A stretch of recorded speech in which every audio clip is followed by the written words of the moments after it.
Hey friends, it's Nikayla from the podcast Side Hustle Pro.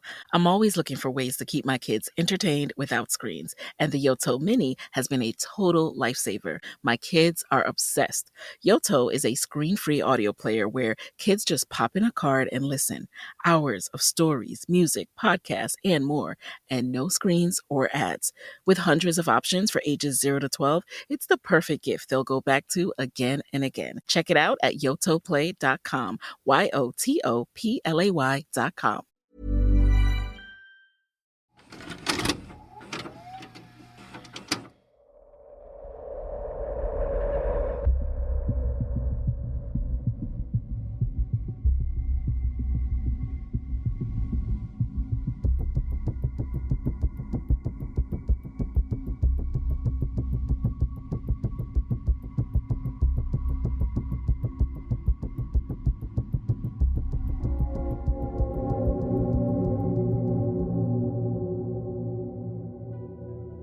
Hello and welcome back to another episode of Scary.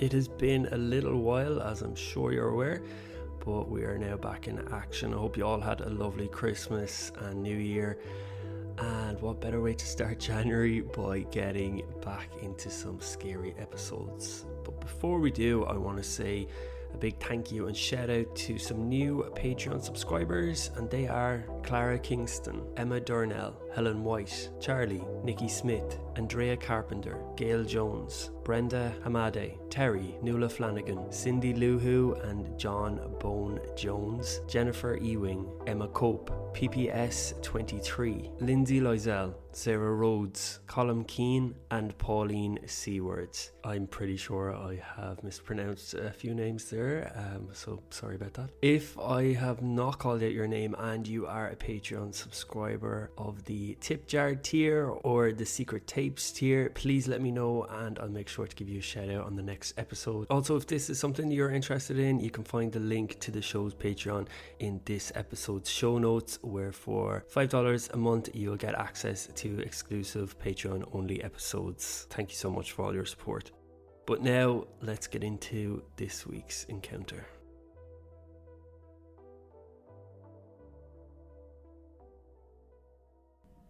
My paranormal experience happened back in 1998. At the time I was 22 and living in our old family house. Our old house was just before this really tricky bend. It was surrounded by loads of trees and there was a few kind of houses here and there. The area wasn't busy, it was rural. One night in October, the weather was fairly typical.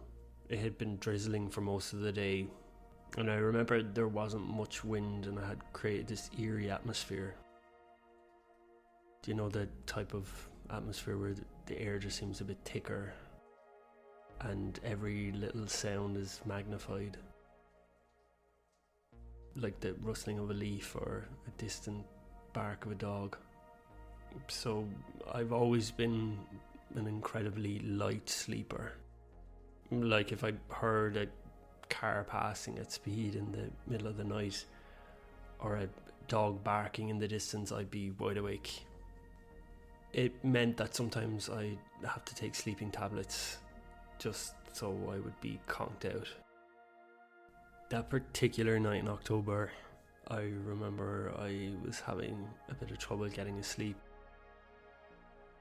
And just as I drifted off, I heard this loud crash.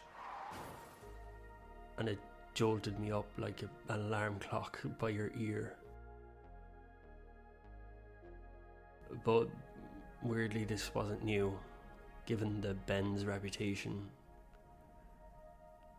About 5 months leading up to this, there had been 4 crashes, all at night.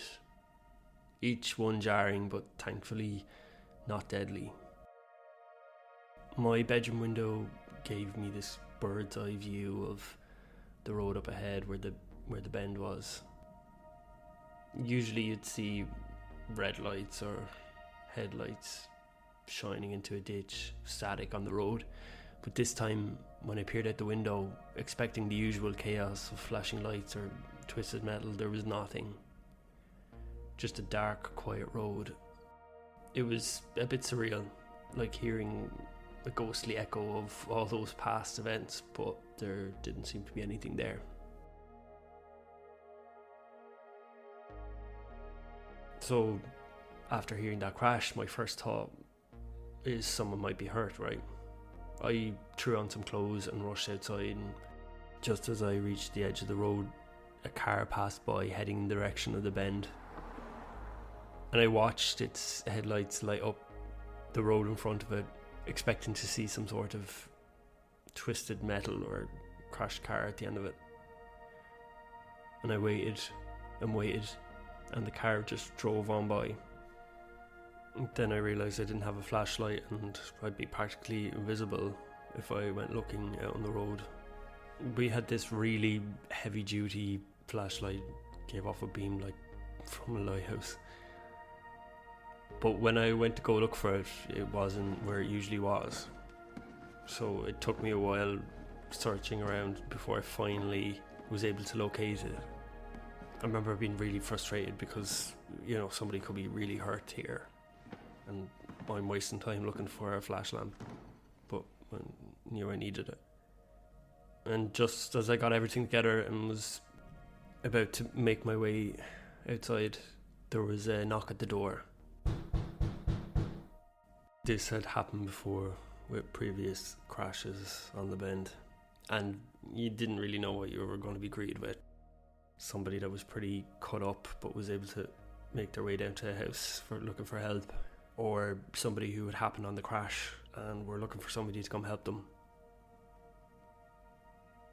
I remember opening the door and there was this girl standing there. She looked like she was probably in her early 20s, maybe a little bit younger. And she was surprisingly drenched from the rain, like more soaked than she should have been. It was only drizzling, and the bend isn't that far of a walk from our house. Her clothes were pretty tattered and there was a few blood stains. I remember her hair sticking to her face and partially covering one side of it. She looked completely dazed. She couldn't even speak. She was there but not really there. She's clearly in shock. I invite her in, trying to be as gentle as possible. I'm like, hey, it's okay, you're safe here. She barely nods, still in this daze, almost trance-like state, total deer caught in the headlights. I remember asking her, is she okay, where is she hurt? And she kind of is pointing to a few places, but I knew we needed to call somebody, emergency services. I grabbed our house phone straight away and called 999. Told the operator what happened and how the girl had been in a car crash. She was in pretty bad shock, or so I thought. As I'm on the phone talking to the operator, I could see that she was trying to tell me something, but her body wasn't letting her speak. I remember telling the operator to hold on one moment, that she was trying to tell me something. And eventually she started saying, my brother's in the car, my brother, he needs help, my brother. And then it kind of hit me that there's somebody else trapped in a car somewhere, that I needed to go and try and find where they were. So I told the operator that I believed there was somebody else hurt or injured in the car. They told me just to make sure to keep her warm, and if there was somebody else there in the house, that they were to stay with her. I got off the phone and remember thinking, how the hell has my dad slept through all this? And he was like me, light sleeper. He would have heard the voices. I wasn't exactly being quiet downstairs. I grabbed her a blanket, went up to my dad's bedroom, knocked on the door, woke him up and kind of relayed everything that happened and told him that I was going up to the bend to see if there was a car up there or if I could see anything. He was rubbing his eyes and kind of come together, and I told him to go downstairs and stay with the girl until help arrived. And I just ran out of the house with the flash lamp just to see if I could find her brother in the car. Thankfully the road was really, really quiet. I remember looking along the hedgerows just to see if I could see if a car had gone in over into a field or something. Their car had completely flipped somehow over this hedgerow. It didn't really do much damage to the hedge itself, so you wouldn't even know a car was at the other side of it. It was really weird. I managed to climb over the hedge and get to the car. In the driver's seat was this guy who was moaning a little bit, I presume trying to ask for help or shout for help, but he was really pretty badly injured. The whole car was completely upside down. I just told him to hang on and told him that help had been called and that they should be here soon. I didn't really want to move him in case he was, seriously injured, and then if I moved him could be more damage done, so I just tried to comfort him. The other side of the car was pretty badly damaged. As I was staying with the guy, just kind of comfort him, I then realised that I could see an arm. I thought that he had been in the car and that the girl had gotten out and come down to the house to get me. I didn't think there was another person there.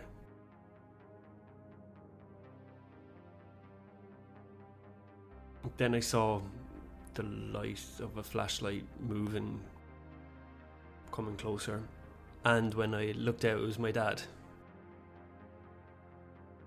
He was asking me, what's going on, what's happening?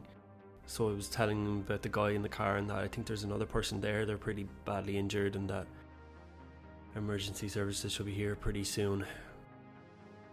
You could see the lights flashing in the distance, so I knew they weren't too far away. I said to my dad, is the girl okay? Maybe one of us should stay with her. And then he said to me, I couldn't find her. I thought she was with you. Where is this girl? We had this kind of back and forth, and I kind of was arguing with him, saying he should have stayed with her, and he was like, there was no girl there.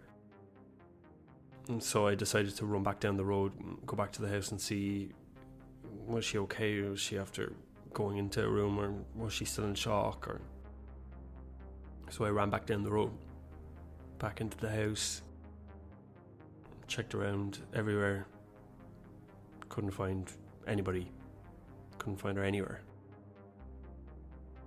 I was really concerned because she was in a pretty bad way.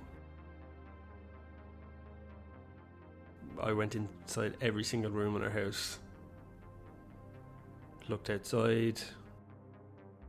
There was nowhere really for her to go outside. There was one shed, looked in that, there was nobody in there, just the usual stuff that we keep. Besides that, we live in the countryside, there's nowhere to go. By now the emergency services had passed by our house, and I knew they were up at the bend with my dad and the guy and other person in the car. And then some police came along. I headed back up to them to let them know that there is a girl who's in possible shock and I couldn't find her. And when I got there, they were trying to get the guy out of the car, and then they said that there was a girl in the car as well with him.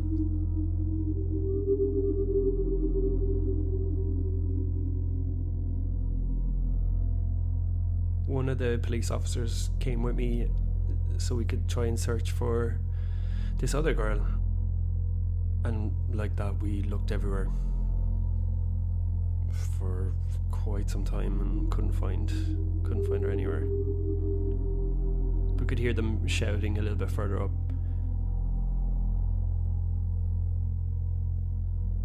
And when we went back up to rejoin them, they had managed to get the guy out of the car. He was being taken off in an ambulance. The car was a complete wreck. And they were working to try and get the other girl out of the car. I had never seen something like this before.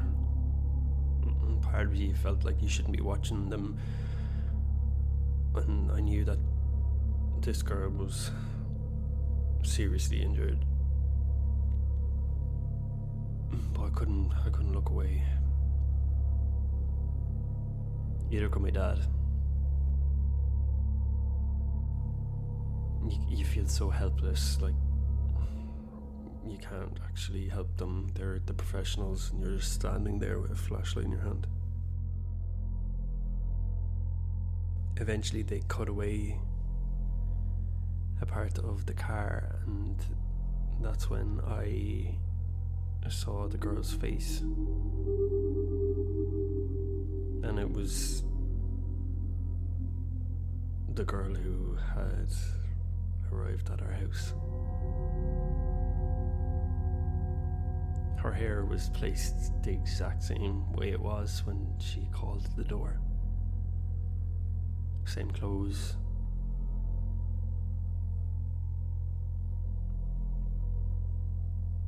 She was completely motionless.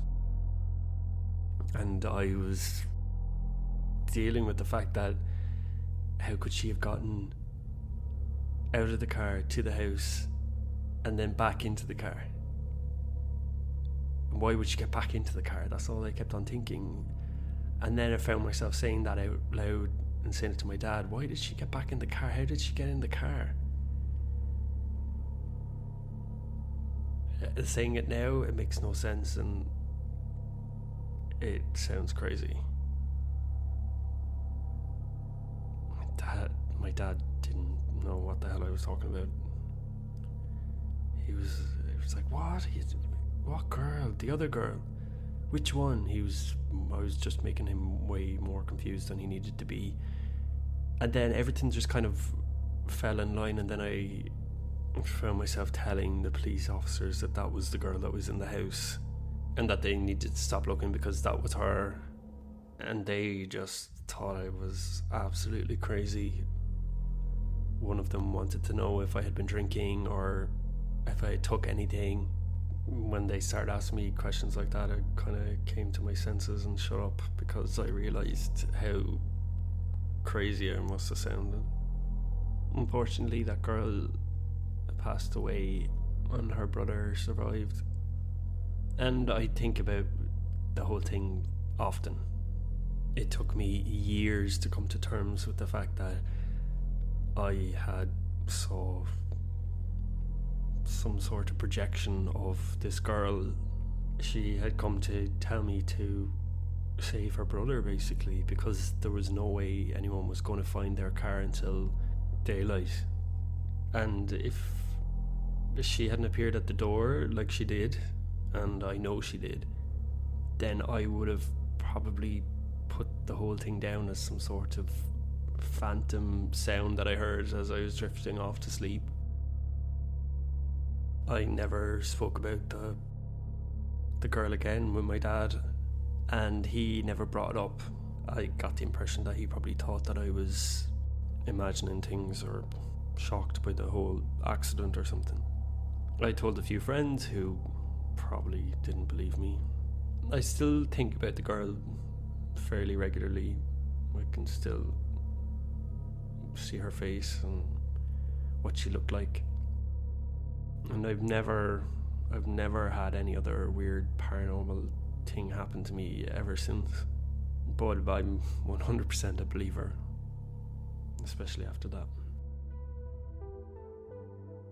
Thank you to Jacob for sending in his paranormal encounter. If you have your own paranormal encounter that you'd like me to narrate on the show, you can send your encounter to scaryaparanormalpodcast@gmail.com. There is quite a few at the moment, so it will take a little while to get through, but please do send them in and I'll be sure to get around to them. Thank you so much for listening to this week's episode. Make sure you hit that follow button or subscribe wherever you listen to your podcast so you don't miss an episode. And also you can find me on Instagram at scaryaparanormalpodcast. The link is in this episode show notes. Also, if you could find it in your heart to give a rating or a review to the show, that would be absolutely amazing. It just helps the show get seen. And other than that, please tell a friend. Have a great week. For Patreon subscribers, you will be getting a new episode this week, so stay tuned for that. And join me next week for another episode of Scary.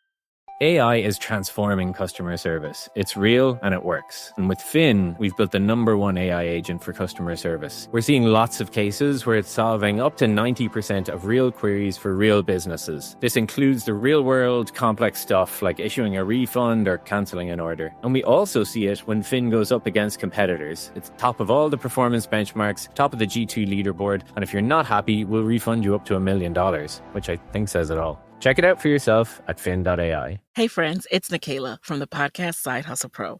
I'm always looking for ways to keep my kids entertained without screens, and the Yoto Mini has been a total lifesaver. My kids are obsessed. Yoto is a screen-free audio player where kids just pop in a card and listen. Hours of stories, music, podcasts, and more, and no screens or ads. With hundreds of options for ages 0 to 12, it's the perfect gift they'll go back to again and again. Check it out at yotoplay.com, YOTOPLAY.com.